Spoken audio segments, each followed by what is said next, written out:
President Biden finally paying attention to out-of-control violence. He's coming to New York City next week to meet with Mayor Eric Adams to talk about gun crimes. It only took a surge in lawlessness and scenes like this to catch his eye. Chaotic video shows a brazen suspect opening fire in a hospital emergency room. But I guess if you're going to get shot, that's a great place to get shot. You got to admit, you're already in the hospital.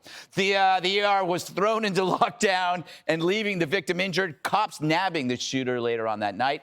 Meanwhile, actor Michael Rappaport, you remember him. Remember him, yes. Left stunned after filming a shoplifter robbing a drugstore.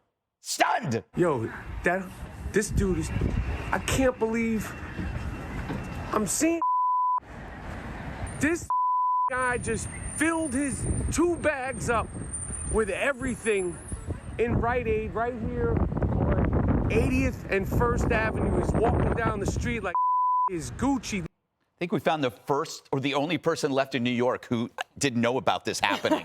I mean, how do you not know this happening? It's every single day.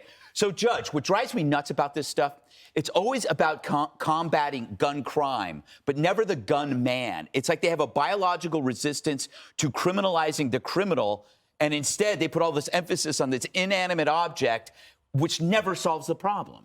Well, that's because guns jump out on their own and decide who to shoot. They don't need a person behind them. Yeah. This is so stupid, it aggravates me. S-T-O-O-P-I-D. S-T-O-O-P-I-D. You've been listening. Good for you, Jesse. Here's the bottom line. For Joe Biden to say he's going to come to New York and he's going to help us out with gun violence, this is the guy who was silent the whole year before when he was running for president. Well, they were burning down businesses and everything was mass chaos. There were shootings going on. Not one word came out of his mouth. And they're saying, no, he's not in favor of defunding the police. I've never heard him say we need to fund police. And now he's going to come in and show us how it's done? No, we know how it's done. This is a political ploy. All it is Democrats getting together saying, we're going to be tough on crime.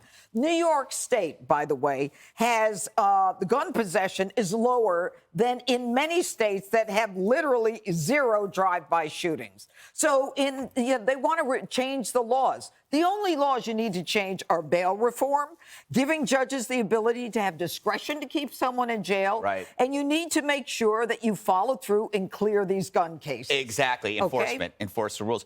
I'm pounding the table, Dana. Our new table, by the way, that we haven't even mentioned. A brand new table. Beautiful. And also, interesting fact, Jesse did Pilates this morning. You did? Yes, but let's this table? Let's stick to the story at hand. Are you talking How to me? does ending gun violence, Dana, stop the smash and grab shoplifting, the subway shovings, the random stabbings? They focus on one thing because they can somehow push it on to like the NRA or something. I was wondering today, so who called who? Did Eric Adams call and say, Joe Biden, would you please come to New York and help me figure this out? Absolutely did not happen, right? So what Joe Biden's team has realized is that crime is serious because they're looking at the polls. Right. They're seeing the media coverage, and not just on Fox, it's everywhere. The crime is up, and 81% of people said they were worried about crime. So they realized we got to do something. So we got the shiny new penny up there in New York. Let's go and deal with that and talk about guns. But when we asked Jen Psaki on America's Newsroom about whether the president would take on liberal prosecutors, she's like, oh, no, that we're going to let them do their thing, but we can give money. Money is great. Like, I'm sure that the cops would love more resources. That's great. That's not the issue. One thing that would actually be helpful on the smash and grabs is to deal with the fact that all of these people can go and then resell all of those items online with no penalty. So there might be something there that the government could actually do. That would be helpful on that thing, but they have to be arrested. It can't be misdemeanors. When you're having a shot like that, like this guy walking out of the store. Yeah, I still can't find out where they sell them online because I've been looking. Because, you know, blades are really expensive. You know, Jesse, Rappaport was leaving a drugstore that is now closing for good because they can't keep up with the robberies, which hurts elderly people like Rappaport who go there for their medications. Elderly? Right? You know, He's your age. No, I think he's in his 70s. Is he really in his 70s? I have no idea. No way. Okay. But so my point is, these drugstores, all they're doing is just closing. Right. Why don't can they do something else to stop this? Greg, the security guy that was standing there, watched the guy leave with the goods. He's not allowed to touch him. So why is he standing there with a security jacket on? It's incredible. Exactly. Is he a mannequin? Is he a model? Well, I mean, he's not. It's false advertising. It's all because of insurance. If you're going to say that's security, if you can't do anything about it. And the hospital situation, you guys got to believe how bananas this is. The guy comes into the ER for an asthma situation, and he brings his mother. Right.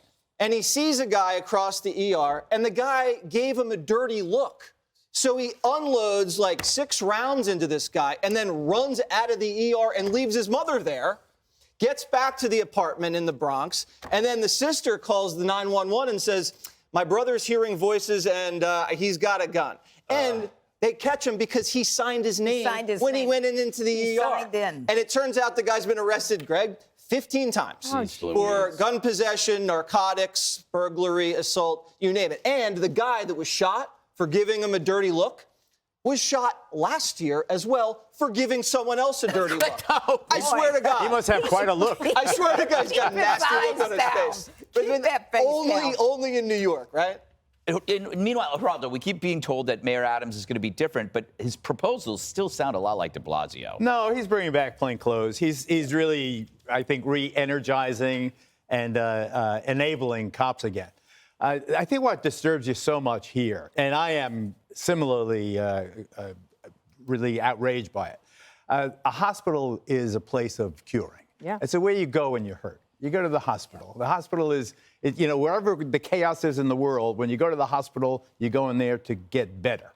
So to see someone bring that violence, and imagine how traumatized all the other patients were there in the emergency room. So that, and the fact that the drugstore on 80th and First Avenue, which is, that's not the ghetto. That's the Upper East Side. That's where all the flight attendants live. A lot of the teachers live there. Flight professors and so forth. How do you know about that? Stayed overnight many times. Yes. It's like 15 minutes from LaGuardia. So to see a security guy basically be blind to that brazenness breaks the rule. What's the rule? The rule is that civilization has certain norms. You don't steal, you don't do all the other things in the Ten Commandments. But to see that happen so brazenly, with so little consequence, is really outrageous. I think that what you need is a whole thing, excuse me, Judge, I just want to say this one. You need a whole system of passive, aggressive law enforcement. Surveillance cameras on every corner. Everybody should get free ring.com from the government. Insurance companies should not be allowed to encourage security to turn their backs on perpetrators, is what they do to lower the premiums. Okay. I just think you got. All right, let me tell you what the bottom line is here. The bottom line is that Alvin Bragg came into office and said, I'm not going to prosecute people who go and hold up people with guns and AR-15s, and if they steal thousands of dollars of merchandise, I'm going to charge them for like stealing a DVD. That's where the problem is. All right. Period. I still say the real crime in all of this, Jesse doing Pilates. We'll discuss that in detail. No, we won't. Hey, Sean Hannity here. Hey, click here to subscribe to Fox News YouTube page and catch our hottest interviews and most compelling analysis. You will not get it anywhere else.